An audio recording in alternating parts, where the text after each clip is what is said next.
Hi all, I'm doing some preventative maintenance on my Beetle today, and I thought I'd bring you along for the ride because I have had no luck finding any YouTube videos on how to do this particular repair, which surprised me.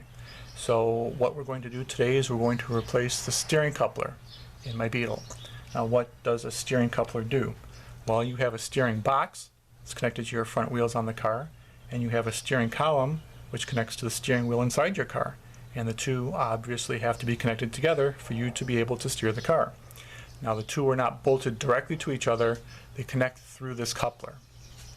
The coupler, being made of rubber, provides some cushioning. So how does this work? Basically you have your steering box and it has a flange with two bolts that come through two of these bushings, and your steering column comes from the other direction and has a flange and it will connect through the other two bushings, and then the two are connected to each other. Problem here is obvious. If this fails, this bushing starts to tear or disintegrate, you can lose control of the car. So you want to check on the condition of your coupler, and if it's showing any signs of cracks, you want to replace it proactively. Now what to look for in a replacement coupler. There are lots of them on the market. Some of them are very good. Some of them are dangerous junk, and so you need to be careful which ones you buy. First, you want one that's made out of rubber. Do not buy one that's made out of urethane. My understanding from having seen some videos on these things is that the urethane ones just will fall apart in your hands, and there it makes them very unsafe. So you want one that's made out of rubber. You also want one that's made someplace where they make good things. This particular one is a Febby Bilstein. It's made in Germany. You want to make sure that your coupler is not too soft. You should not be able to fold this in half with your bare hands. And as you can see, this one is pretty stiff. The other thing you want to look for is these bushings. You want to make sure that these bushings do not sit proud of the rubber. And as you can see with this one, these bushings sit just shy of the rubber, which is good. You also want to make sure that there's no electrical conductivity between these bushings. Now this coupler is supposed to be reinforced with some sort of material. The originals used a fabric, but at least one manufacturer selling replacements today uses a steel mesh, and that creates electrical conductivity between these bushings. And the reason that's a problem is that your horn circuit goes through this coupler, and if you have conductivity, then the horn might just never stop going off. So that's something to check. This one, I've checked this with a multimeter, and there is no connectivity between these. So this replacement is good to go. So let me show you where on the car this is, and we'll see if we can replace it. Okay, so I have removed the driver's side front wheel. I've jacked up the car in the air safely. It's on jack stands. And if you look right here, this is the coupler, and you'll see here's the flange coming from your steering column, and on the other side is the flange from the steering box, and there's one of the bolts from the steering box. So the idea is we need to take out 1, 2, 3, 4 bolts, and if we're lucky, we'll be able to slide this right out. Otherwise, we'll have to loosen up the steering column to get a little room to work here. But you'll see over here that there's a wire. This is the wire going from your horn, and we're going to have to deal with this. So once I start moving the bolts, I'll rotate this around so we can get a better look at this wire. Alright, so there's the wire. You can see that it fastens to one of the bolts from the steering box. Therefore, the wire going to your horn does not connect to the steering column to complete the circuit. That's why you don't want a replacement coupler that has a steel mesh in there, and why you don't want those 4 bushings to be electrically conductive or connected to each other in any way. Okay, so I've managed to loosen up the bolts. These are all 14mm bolts. Now I've heard that on later models, this is a 68, on later models like the Super Beetles, you may not have bolts, you may have rivets. And if that's the case, you have to drill the rivets out. So if you have rivets, I feel really bad for you. When you're doing this, you want to unlock the steering column if you have a 68 or later that has lockable steering column. And once you do that, the only way you're going to get to these bolts is one at a time, and you can only use box wrenches. You can't get any kind of socket in there or even a ratcheting wrench. There's just not enough room. But you can take the brake drum here and just rotate it back and forth, And as you need to loosen up each one, just that's an easy way to get to them. Okay. So these are all loose, and now I'm going to take them out by hand, and hopefully that coupler will just slide out.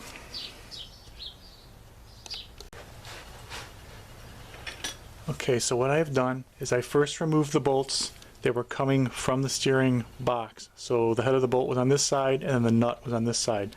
I loosened all the nuts on all four. Then I took the nuts off of these bolts from the steering box, and then I took the bolt out and put it in the other direction. That way it would allow me to spin this whole assembly with the nuts off without having to worry about the bolts falling off. And it also keeps the two halves in alignment, the steering column and the steering box. So now all the bolts are loose. So in theory, if I take out those bolts, that coupler might just slide out.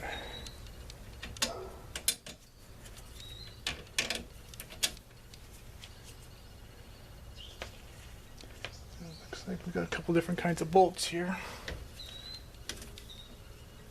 I'll take the one at the top out last. The other side one out. There's the last one. That's out. And in theory, this might just slide out. There we go. One old steering coupler. Here's the steering coupler. Can you see it there? Get some light here. Show you what I was concerned about. I noticed them cracking. Get this in the shot. You see the Volkswagen logo? This is original to the car. And my concern was I saw some cracking along the edges. Let me get this in the shot here. Can you see that? Can you see the cracks? That was my concern. Crack here, here, here. That this thing was starting to go. Not that I could tell from the way it was steering, just from age. I've been replacing everything rubber on this car due to age, and this is no exception. So yeah, good thing we did this. So let's get the new one, and we'll put it on the car. If you're curious, here's a part number, Volkswagen part number. See that? 111-415-417. Alright, let's take a look at these two together. Oops, just lost my light. Hold on. Okay, let's take a look at these two. Here's the original, here's the replacement. You can see they're slightly different shapes, but everything lines up like that. Thickness is the same, which is good. And they're both the same part number. So this must be a later redesign of the original. So I think we're going to be good. So let's, I'm going to take those bolts downstairs and clean them up on the wire wheel, because I'm going to want to put some Loctite on these bolts when I put them back in. So let me go do that, and then we'll go put this new one in. Alright, so I've cleaned up the bolts. Something interesting that I've noticed. Here are the bolts. Sorry if the lighting is not so great. But three of these are all Volkswagen bolts. Three of them have developed a patina. One has not. One is shiny, and the other are nice dark patinaed brown. I mean, go figure. But they're all legitimate Volkswagen bolts, see? I don't know if that's going to focus or not. Whatever. So I've cleaned them up. I'm going to put some Loctite on these when I put them back on. Why not? But I'll also mention that the nuts that Volkswagen used back then are called Castle nuts. I don't know if you're going to be able to see this in this light. Get you in this shot here. But you see how the top's got kind of like three segments there? That actually helps to keep this nut from backing out. I guess this is what they did before we had nylock nuts. But yeah, so I'm just going to put the blue Loctite on there just to be safe. So the new coupler is in. I ended up not putting any Loctite on this bolt because I was concerned with the electrical circuit here, that it might interfere with that. So the way this works is you've got the head of the bolt, it goes through the flange, goes through the coupler. On the other side there's a wavy washer, and then there's your nut. If you're concerned about these old nuts maybe not being up to snuff, you can go to the hardware store and get yourself some modern nylock nuts, and those don't back off. So that's up to you. I'm reusing the bolts that were here. They're all original Volkswagen bolts. I think for some model Volkswagens, like the Vanagon, Volkswagen specifies you have to replace the bolts. I will leave that up to you. So I think what happened at some point in the past was that there was an issue with the horn not working, and they took it to a dealership, and the dealership ended up replacing the bolt that the horn circuit attaches to, because I've got like one new nut, or one nut that didn't develop any patina, one washer, a new washer, and then the bolt that I mentioned earlier. So it's interesting. It's almost like automotive archaeology, but I suspect that's what happened in the past. But the horn works, and the coupler is in, so now the car is nice and safe. So if you learned anything from this, please comment below, let me know. Thanks, and have a good day.